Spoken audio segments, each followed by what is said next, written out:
Bismillahirrahmanirrahim. I'm Dr. Mahbubul Wazir. Now I describe the anterior primary rami or anterior primary ramus of each spinal nerve. This ventral primary ramus is bigger in size as compared to the posterior primary ramus. And note the point. The anterior primary ramus in the cervical region, it supplies the skin of the anterior surface of the neck, as well as don't forget that it supplies the muscles on the prevertebral muscles, as well as it supplies over here the quadratus lumborum and the also the psoas major, and also over here the anterior muscles of the vertebral column. These are being supplied segmentally by the anterior primary rami. Then the anterior primary rami of the upper cervical, that is up to C3, C4, C2, C3, C4, they make a plexus which is called a cervical plexus, and then the C5, C5, ventral ramus of C5, 6, 7, 8, and T1. These make with one another a plexus over here in the neck region, which is called as brachial plexus, and through the brachial plexus, the ventral rami of C5, 6, 7, 8, and T1, it supplies the whole of the upper limb, and it is including the skin, the muscle, the joint, the bone, and everything of the upper limb is being supplied through the brachial plexus, which is being formed by the ventral primary rami of the C5, 6, 7, 8, and T1.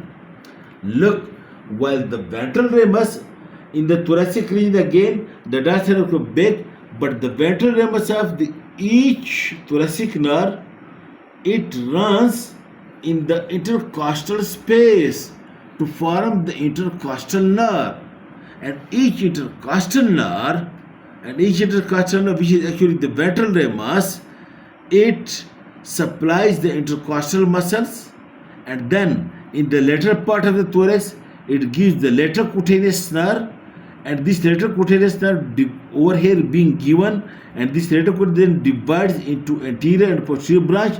In this way, the whole lateral strip of the skin of the thorax supplied by the lateral cutaneous branch of the intercostal nerve, and the intercostal nerve comes over here and gives the anterior cutaneous.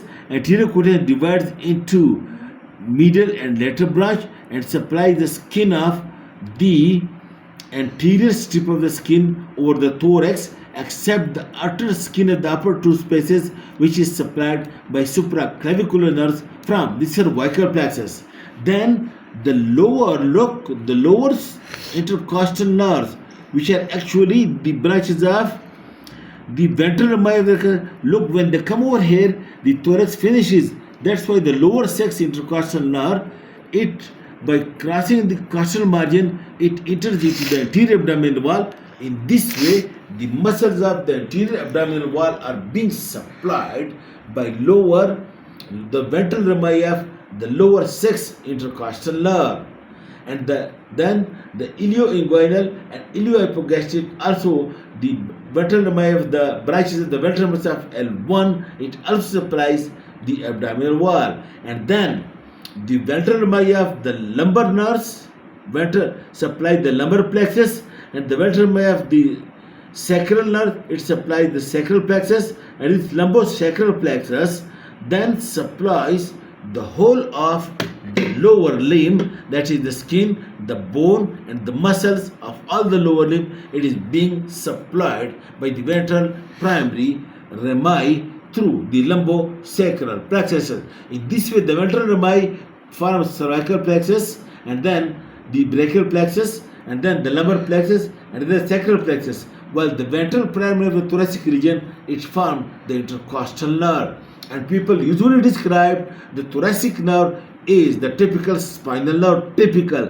That's why if you are asked draw and label a typical spinal nerve, then what you will do, you will draw up to here, and then the ventral ramus you will draw along this, you will right along this intercostal space and gives two branches, the intercostal branch to the muscles, and then the lateral cutaneous and the anterior cutaneous branch. That will be the typical spinal nerve. Thank you.